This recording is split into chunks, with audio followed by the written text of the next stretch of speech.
Last night on the Ireland Contracting Nightly Sports Call. Right now, Pittsburgh's best sports show is about to begin. Call us or tweet us. We've got things to talk about on the Ireland Contracting Nightly Sports Call. Good evening, everyone, and welcome inside the Fan Cave. This is the Ireland Contracting Nightly Sports Call. You know the drill. For 7 nights a week, we're here taking your calls at 412-575-2600. Also, Twitter is available if you'd like to tweet us at KDPomp at the Pony Express. Andrew Fillipponi up at 93.7 The Fan on what was a pretty busy day after the Super Bowl, which we'll get into in a second. But the Steelers didn't waste any time carving some money off of their roster. Mitch Trubisky released. Not a surprise there, which leads. Moves that had to be made. Surprising moves to maybe only Mark Cabali, who didn't he say Mitch Trubisky would be back as Steelers' backup quarterback, Bob? That was one that I was very shocked to hear at the time, and even now thinking back on it, like I'm not sure where Mark was getting his information. They're usually a very, very good reporter.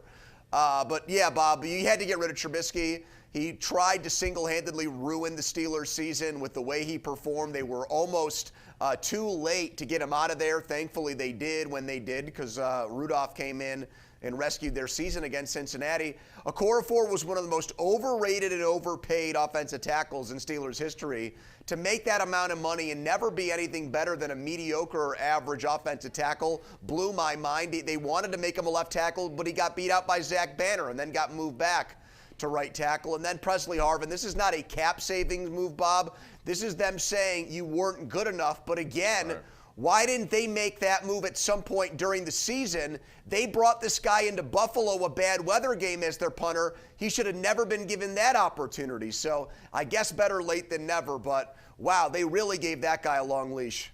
Yeah, they really did. And it was too erratic, quite frankly. They expected more from him. They never got it. And we'll see what they do. You know, frees up some money. They're going to be right near that cap no matter what at this point. But they're going to have some money to spend eventually. I wonder who they're going to spend it on. And today, Adam Schefter went on the Pat McAfee show and threw out names that we've been talking about, and I know you've been talking about. Russell Wilson, I'm not a believer they're going to get him here. I don't think that's a good fit. Justin Fields, however, would be, I think, as long as they're willing to make him come in and play. If that's not the case, then it wouldn't be. What do you think is going to happen? To me, the most logical thing is Ryan Tannehill for two reasons. Number one, he's a veteran backup who can help Kenny Pickett, and number two, he does not present a threat to Kenny Pickett. So what are we doing next year then, Bob? We're going to be in February find out what Kenny Pickett is all about. I I think that's what their goal is, to find out what it's all about. Cam Hayward's not getting any younger, and you're paying T.J. Watt $30 million a year. I don't think the Steelers' season should all be about one player. Well, what do you think is going to happen? Do you think they're going to change? I mean, I would like to see something different because they have. Give me a compelling reason or persuasive reason why they shouldn't look at Fields for a second or third round pick. There is none. I would do it. I told you that before on your show. I'm just saying most likely they're not going to do it. Sounds like Tannehill is going to be the play they make with somebody else, whether that's a draft pick or. Well, but how much stock do you put in what Schefter said about Tomlin and how much he likes Fields? You put any credence in that, Bob? Yeah, he does like Fields, but that doesn't mean you can make a deal. There are going to be other people in the market for it, I'm sure. That may drive the price up to where they don't want to deal with it. I mean, the most likely scenario for me is still the conservative route here, where it's a veteran backup to back up Kenny Pickett, if not Mason Rudolph. And I still think they're interested in Mason Rudolph. I don't know if he's. I don't think Mason Rudolph's interested in them. Exactly. That's what NFL Network reported yesterday. It sounds like he wants a fresh start, and he doesn't want to put up with the BS of maybe there being a competition when he knows that really he's the backup and needs an injury or a guy to not play well to get his job back. It looks like he wants a fresh start somewhere else, Bob. And I still think for Rudolph, this is probably the best place for him. But I think he's over it. And I think he knows that this time, unlike last year, there's going to be teams that want to pay him good backup money. And there could be opportunities. I look at the Raiders. Are they sold on Aiden O'Connor? I'm not sure if that's the case there. It would just depend on the price. It would depend on the opportunity, and I'm not so sure how many of those are out there. And you're right. His best bet may be coming back to Pittsburgh. We'll see how that goes. We got to take a break, Andrew. When we come back, we'll focus in on what Patrick Mahomes was able to do. We'll also get into the Penguins and their struggles. And guess what? They lost even more ground tonight. We'll get into it. This is the Ireland Contracting Nightly Sports Call. We're on the air 7 nights a week on KDKA Plus as well as 93.7 The Fan.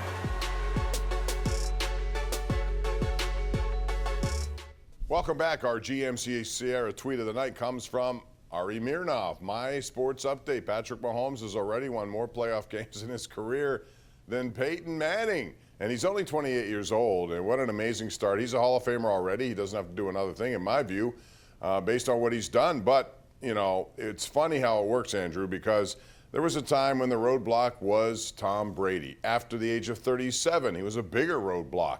But now that roadblock is gone, and here's another one. And this one could be here for another 10 years. If you're an AFC team, you've got to know that there are a lot of other good quarterbacks in the AFC. It is tough, and they did it this year by going away from what they used to do, which was go down the field deep to Tyreek Hill. They traded him, and they still won, even though the cast of characters on offense wasn't as good. They led the league in drops in the regular season. They overcame that. They went on the road. They did everything you could have expected them to do with Tyreek Hill, and they did it without him. And Patrick Mahomes was the difference. San Francisco could not put, the dagger into him early, and they had a chance.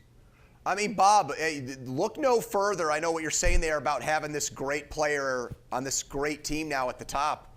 Look at the Super Bowl odds for next season. Did you see where the Steelers are? They're like 70-1. Worse than that. It's 100-1. Oh, I didn't know that. Well, I mean that's like where the Pirates start baseball seasons, Bob. Yeah, that's not good.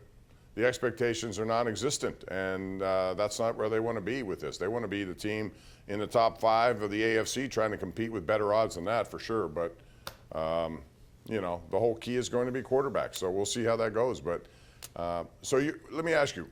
We've gone back and forth on it. What do you think the most likely scenario is? Not what you think you would do, but what do you think they would do? All right, so most likely scenario. I think it is the very disappointing, frustrating Kenny Pickett, Ryan Tannehill, third day of the draft quarterback as your third string guy.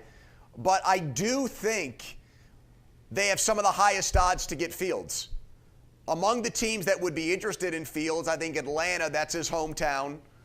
I think that they would be in on him because they don't have a top 3 pick like Washington, New England, or Chicago. And then I would say maybe the Raiders or Denver.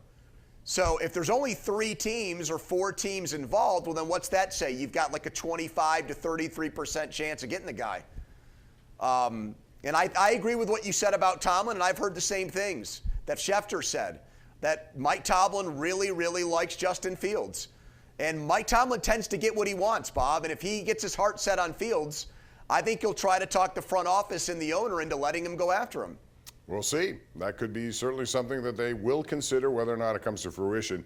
Zach Williams on Twitter, again, hit us up at KD Pomp at the Pony Express, says, hope the Steelers don't use a draft pick on their next punter. It's funny that Jake Moody was a draft pick, and he was very erratic, even though he had a couple of long field goals. That missed extra point was a critical one. So was the muff punt. Those are things you just cannot do and give Patrick Mahomes life. Let's go to our number 1 Cochrane Go One Better caller of the night. It's Anthony in Pittsburgh. Hello, Anthony. How are you? Hello. I just want to say I listen to you all the time, and thank you for taking my call. Absolutely. Thanks, Anthony. What do you think about them picking up or trading for Jimmy Garoppolo? He's a veteran quarterback. He could teach Kenny Pickett, and he's a decent quarterback at that. That's a name I haven't heard. I know that he's had a lot of ups and downs. What was the contract he signed with? Was it like $80 million, Andrew? I don't think that's something that they'd be interested in. Do you? No, not at all. He's not a mobile quarterback. He's a very fragile quarterback, too. And he's expensive. So those are 3 strikes and you're out with Jimmy G. No, I don't think that works. I think Arthur Smith, just like Mike Tomlin, feels like the better a quarterback can move, the better the fit he'll be in this new offensive system. Rob in the Hill District, you're up. What's up, Rob? Hey, Bob, I don't understand this about Kenny Pickett because he was a first-round pick. Mason Rudolph was a third-round pick. They invested a third-round pick in that man. That man had us playing ball, man. And what the Steelers should have did, Mike Tomlin, man, he should have got that dude, Zach Smith, to run the offense and made Mason the starter, man. We're a Metacore team with Mike Tomlin, man. He got to go, man. Well, I do agree that I would have started him a lot earlier than he did, although Mitch Trubisky fit into what they signed him for, and they weren't going to go against that, Andrew. And they were surprised, I think, at Mason Rudolph. But, you know, they had chances to address him all through these 5 years, and for whatever reason, he never got that. Again, mostly because of the pecking order. I think they're kind of stuck to that pecking order at times. Well, their quarterback decisions since Ben left have not been good. From signing Trubisky to be the starter and making him the starting quarterback with no competition that first year, only to dump him 3.5 games in, put Pickett in before he maybe was ready or was not properly trained to go in. Picking Pickett 20th overall, the way that he's played 2 years in. They wasted a draft pick on Oladokin, who, by the way, congratulations, 2-time Super Bowl champion as a Chiefs practice squad quarterback. That's amazing. The only quarterback from that draft with Super Bowl rings so far. And the way they buried Mason Rudolph on the depth chart, and he ended up being their best quarterback last year. So they have not, whether it's Kevin Colbert, Mike Tomlin, Omar Khan, a combination of all three with Art Rooney sprinkled in, their post-Ben Roethlisberger plans have not gone well. No, not at all. And it's interesting you mentioned about Oladukin. Yeah, he hasn't thrown a pass, and yet he has 2 rings. The other kid from South Fayette, Justin Watson, who's a really good kid from a good family here at South Fayette. He now has, if you count high school and everything, 7 rings, 3 in the NFL. He was a 5th-round pick, but he's hung around and made plays. All right, we have this tweet from Sean Kramer. He says, the Penguins are in disarray. They don't have cap space, the thinnest farm system. Therefore, I do not see them buying or selling at the deadline. So the team we see now is what we get. I don't, you know, they're in a tough spot. And let me point this out to you, Andrew. Tonight, the Devils won. They played Seattle. They get 2 points. The Rangers won as they beat Calgary 2-0. And then the Flyers came from behind to beat Arizona. So the Flyers are now 11 points ahead of the Penguins for 3rd, and they're in a rebuild. I mean, this weekend was very damaging for them. How do they break out of this? And what do they have to do going down the stretch here? It seems like it's almost insurmountable, some of these teams to catch. Well, I would treat the next 20-something days, I think it's 24 days to the trade deadline, I would treat that like that's your season. If I'm Kyle Dubas, I give Mike Sullivan that kind of internal message, like, hey, I'm going to give your team 3 weeks. If we're not right there on the precipice of a playoff spot, a couple of points out, I'm going to trade Jake Gensel to the highest bidder. That's the runway I'm giving you. If you don't show me that you're right there or in a playoff spot, you're giving me or leaving me no choice but to trade our best trade chip and biggest asset. So that's for starters, Bob. I would make that very clear to Sullivan, and then it'll be up to him. Does he want to share that message with the team so they know the urgency or not? That's what makes him a 2-time Stanley Cup winning coach. He can make that decision. But I would want him to know that it's not a guarantee that Jake Gensel gets the rest of the season here.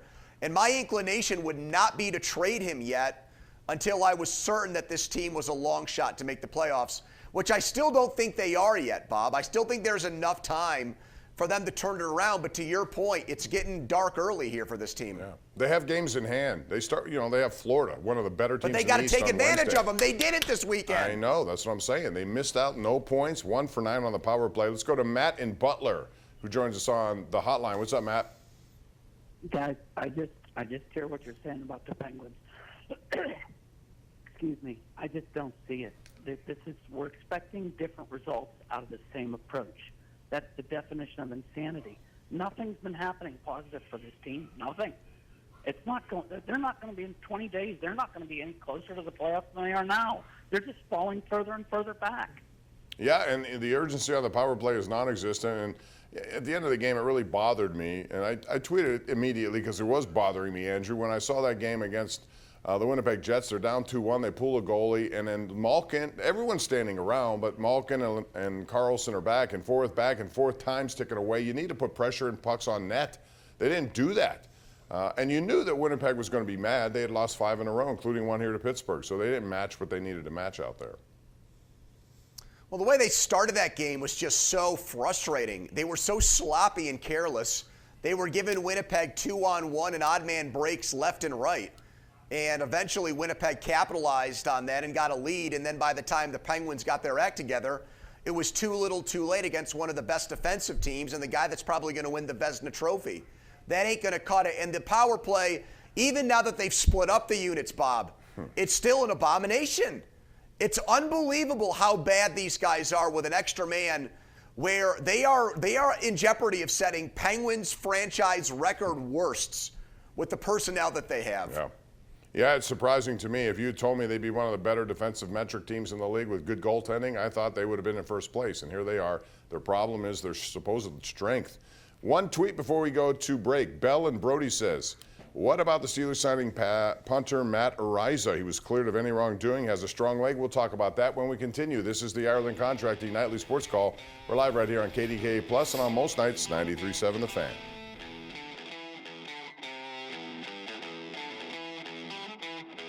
Pony Matt Ariza. He's been cleared apparently of all wrongdoing. He has a big leg. Buffalo had him. He doesn't have a job. Would you take him?